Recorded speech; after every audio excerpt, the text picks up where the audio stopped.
C'est un voyage que je vous propose du côté du Loir-et-Cher, dans ce qu'on appelle la Sologne viticole. On est au sud de Blois, à la rencontre de cette jeune vitivinicultrice. Il s'agit de Isabelle Pangot. Bonjour Isabelle. Bonjour Laurence. Comment ça va? C'est un peu particulier en ce moment, hein, on va pas se le cacher. Donc voilà, on essaye de garder le cap et la vigne, elle n'attend pas, donc on avance, on avance. Et on est sur cette période de l'année qui est particulière, printemps 2020. Évidemment, il y a le corona. Et puis vous, il y a l'éveil de la vigne et des conditions météo qui sont un peu compliquées en ce moment avec certains risques de gelée. Cette semaine était un petit peu risquée. Vraiment, on a échappé au pire dans le sens où c'est resté un froid sec. Et puis, les températures ne sont pas descendues trop bas. Et surtout, les bourgeons chez moi sont encore majoritairement dans le coton, donc pas la période de sensibilité extrême. Vous êtes installé depuis pas si longtemps que ça, même si vous êtes né là où vous êtes installé aujourd'hui. Vous avez un sacré parcours. Moi, je suis née effectivement à 20 minutes de là où j'ai repris les vignes. Et puis, j'ai grandi dans une famille plutôt forestière. J'ai moi-même commencé par des études forestières et finalement, j'ai connu le vin par la barrique. C'est-à-dire? C'est-à-dire que mon père était sieur de chêne. Il fournissait notamment des mérandiers qui eux-mêmes préparaient les bois pour les tonneliers.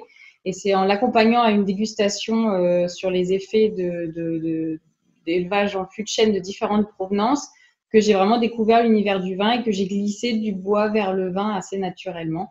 Et donc, j'ai continué mes études non plus dans le bois, mais dans le vin, en devenant ingénieur agronome et œnologue. Et ensuite, travaillant en tant que technicienne viticole, en tant qu'œnologue, en tant que responsable marketing dans le vin pendant 10 ans en France et à l'étranger. Alors, quelques jolis voyages, hein. Vous avez travaillé en Inde où il y avait tout à faire sur le vin. C'était vraiment un peu les premières années de lancement du secteur en Inde, donc c'était hyper enrichissant parce qu'il y avait tout à faire effectivement et puis tout était en plein boom et là-bas quand on décide de mettre les moyens sur quelque chose ça va très vite donc c'était vraiment hyper excitant. Isabelle Pangot, vous arrivez et vous décidez, je crois que c'est juste après la naissance de votre fils, hein, de vous installer avec cette richesse de différents métiers que vous avez épousés tout au long de ces années.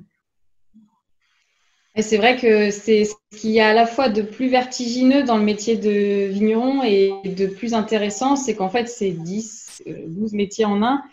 Et il faut être bon partout si on veut que ça se passe pas trop mal. Il faut apprendre en faisant. Et c'est en vignant qu'on devient vigneron.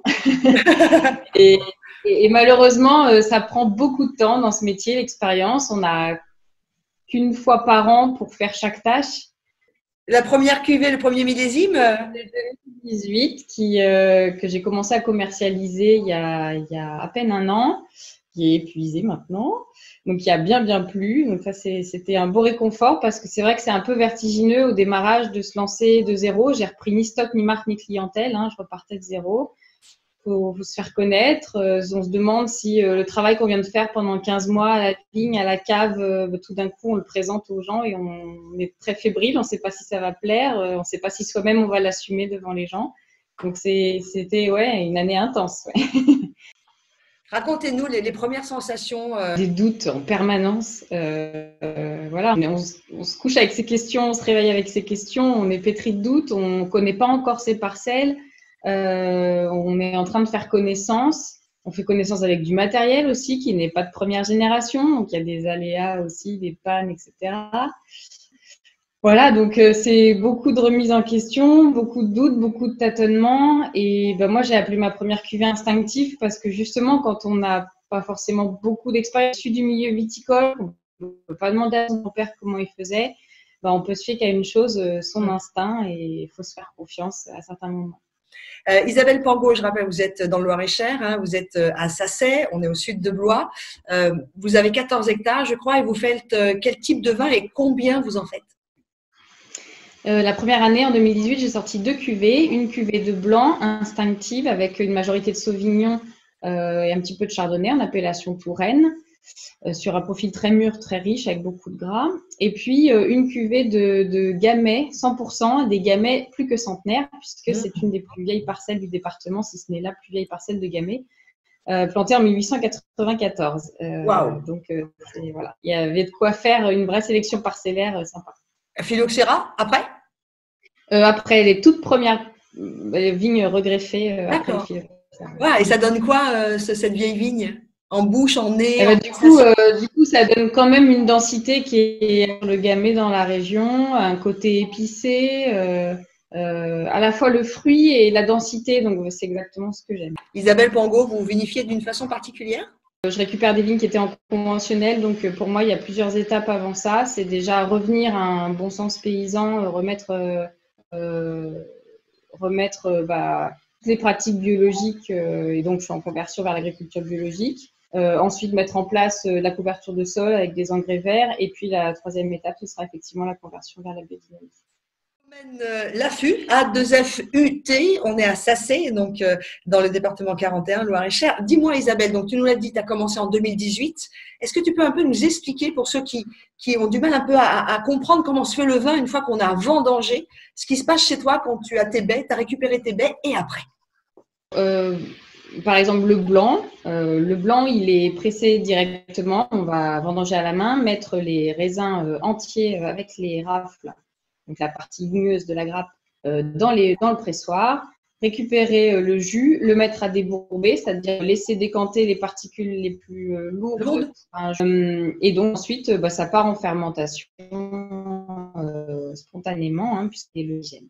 Alors, pour essayer de limiter la période, on va dire, de latence entre le début, avant le début de la fermentation, justement, je fais ce qu'on appelle un pied de cuve. Ça veut dire que je vais vendanger des raisins 10 jours avant pour commencer à préparer un petit bouillon de culture, des raisins qui vont déjà avoir commencé à fermenter, qui vont permettre d'ensemencer les futures cuves.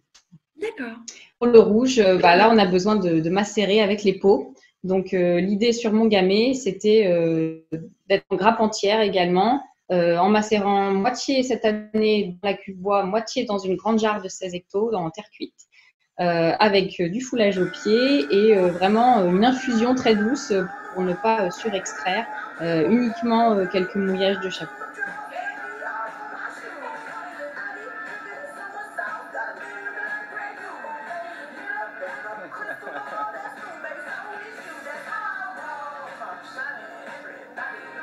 Est-ce qu'on peut acheter vos vins? Je sais par exemple qu'Olivier Poussier, qui est un des plus grands sommeliers, adore votre vin. Il l'avait servi d'ailleurs sur un repas dont le chef était Monsieur Gadière et qu'il avait fait beaucoup parler de lui, votre vin. Est-ce que moi, particulière, je peux l'acheter en ce moment, évidemment, et où? Mais bientôt, mes 2019 seront disponibles dans 15 jours et à partir de là, en envoyant un petit mail à isabelle@lafu-vin.com, on peut aussi commander par correspondance. Voilà, parce qu'on rappelle, le nom que vous avez donné, c'est l'AFU. Pourquoi d'ailleurs A2FUT? Et bien parce que je cherchais un nom vraiment qui évoque ma Sologne natale, ce pourquoi je suis revenue ici. Et c'est une attitude qu'on a tout le temps, nous, chez nous, parce qu'on sait que si on tourne la tête dans un chemin, on risque de croiser un animal. Et donc, c'est une attitude que doit aussi avoir le vigneron à l'affût de la météo, de ses sols, de sa plante. Et puis, c'est aussi un clin d'œil à mon passé forestier, puisque l'origine étymologique du mot affût, c'est fuste, qui est à la fois le tronc de l'arbre et le fût de chêne. On rappelle le nom de tes deux vins? Instinctif pour le blanc et Nebula 1894 pour le rouge, et bientôt une nouvelle cuvée orchestrale qui sera un assemblage assez inédit de Cabernet Sauvignon, Caux, Pinot Noir et Gamay. Sera disponible probablement cet été, mais c'est le vin qui décidera quand il sera prêt. Il est encore en cours d'élevage et il sera à 17 €. Voilà, le Caux qu'on appelle le Malbec, du côté de Cahors par exemple. Dans d'autres régions, ouais.